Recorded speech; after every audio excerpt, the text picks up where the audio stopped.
Hello viewers, this is Novel Shah. Once again welcome you all to my online tutorials.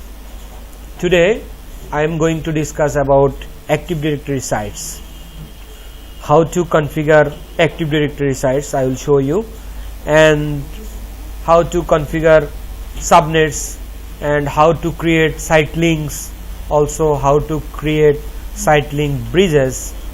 I will discuss with you one after another. So before I begin, let me tell you one thing about sites. What is actually Active Directory sites? Sites actually enable you to map physical locations such as branch offices into Active Directory. Okay, maybe you have a company and you have a branches in different locations, so you can configure sites so that you can map your different locations with a specific site, and users from a specific site will be authenticated only with that particular site. They do not have to go to another site to be authenticated. They can authenticate from their own site. Okay, so to configure Active Directory sites, we need to go to the tools and then choose the option which is Active Directory sites and services.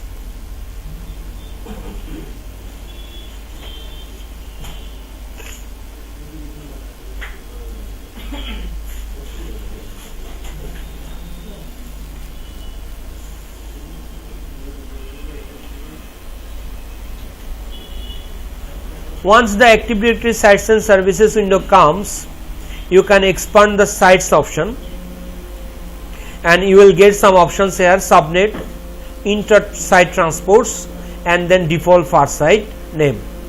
This is the first site name that is created by default when you create a domain controller. Okay, so if we expand the default first site name option, we will get another option which is called servers, and if we expand the servers option, we will get all those machines that are actually connected with the default first site. Okay, now we will see how to create a new sites and then how to associate a subnet with that site, also how to create links, and then finally how to move a domain controller from one site to another site. Okay, so to create a site, you just need to right click the sites option and then click new site option.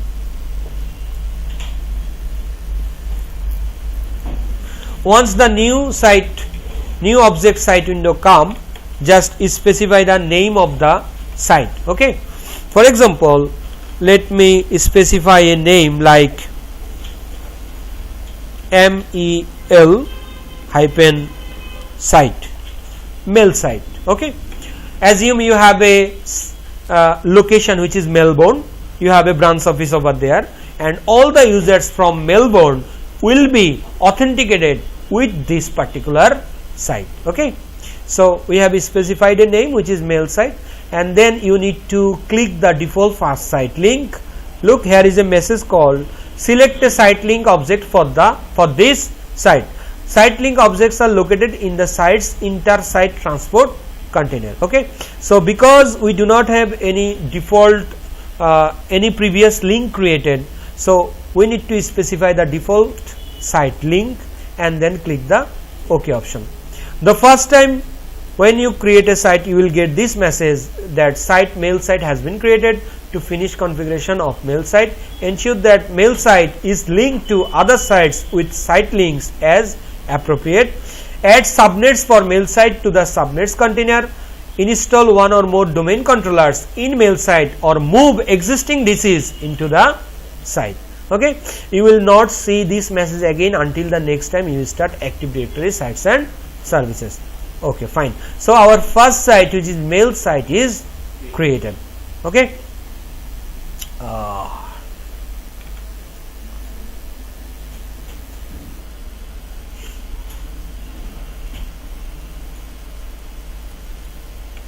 right.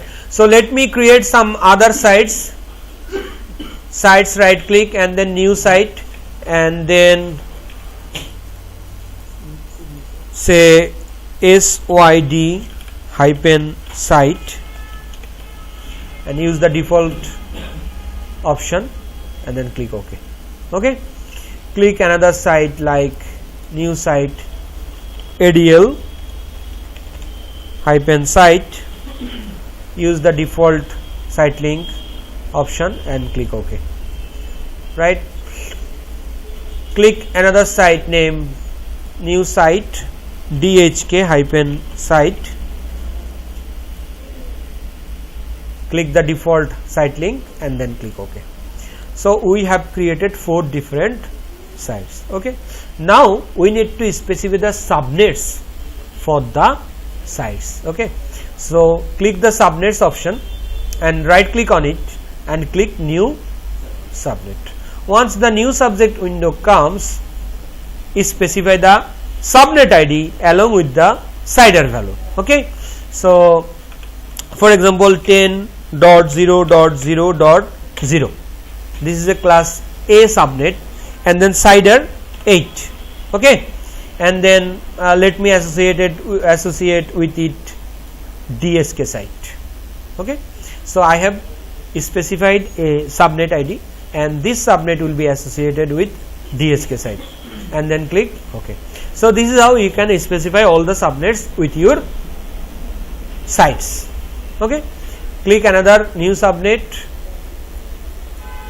and then prefix like 192.168.0.0 and then CIDR maybe 24 and then use another site, for example Sydney site. Okay, click another subnet like new subnet 172.16.1.0 CIDR 16 and then click mail site.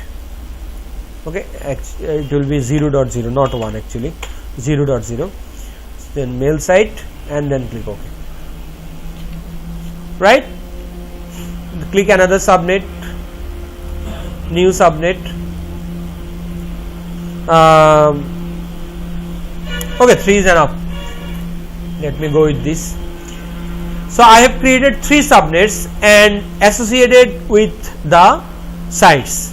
Okay, now click the inter site transports option, click the IP option, right click the IP option and then click the new site link. Okay, now specify that which site will be linked with which another site. Okay, for example I want to link Sydney site with DSK site. Clear, and then you can specify a name here for the site link, for example SID hyphen DHK link. Right, it is a link between Sydney site and DHK site and then click OK. So look, our first site link created, and this is how you can create the site link. So let me create another site link which is default first site name. So let me specify a name like default hyphen with another site which is mail site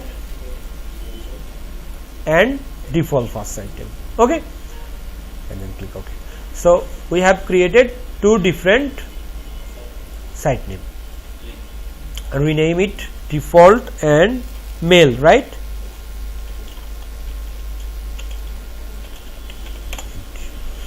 clear. So this is how you can create site links. That's it. And now if you want to create site link bridges, you can do so by this option. Right click the IP option and click the new site link bridge option, and here you need to specify the links that you have created earlier. Okay, so the link we have created here, one is Sydney DHK link and then another one is default mail link, and then specify the name of the site link bridge. Okay, so my sites link bridge, and then click OK. So this is how you can create a site link bridge. Clear? So that is all about sites, subnets, and then IP, and then how to create link. Okay. Now we will see how to move a domain controller from one site to another site. Okay. I have a two server machine which is actually associated with our default first site name in this moment. So I am taking one of these. Let me take the tree domain controller. My tree domain controller, which is Dhaka.net 224. IP is 224, which is okay, 224. So this is the machine C224. This is the machine which is associated with the default first site name in this moment. We're gonna move it to another site. Right click on it, just click the move button, and then specify the site name. Let me specify the DSK site, and then click OK. Look, now if we expand the DSK site and expand the servers option, we will see the machine here. Okay. I have already discussed how to enable or disable global catalog server from a server. Can you recall? Okay. If you want to specify a machine that is not a global catalog server, you can do so from this option, which is NTDS settings. Okay. And if you want to remove the global catalog server option from a server, you can also do it from the same option, which is NTDS settings. Right click on it, go to the properties options, and just uncheck if you do not want to configure this machine as a global catalog server. Okay. That's all. And let me tell you one more thing. The first root domain, that actually configured with a global catalog, you cannot remove the global catalog option from that domain controller. The first domain controller of a forest must have a global catalog server configured on it. Okay. So thank you very much. In my next video, I will discuss with some other options. You guys take care. Have a good day. Bye bye.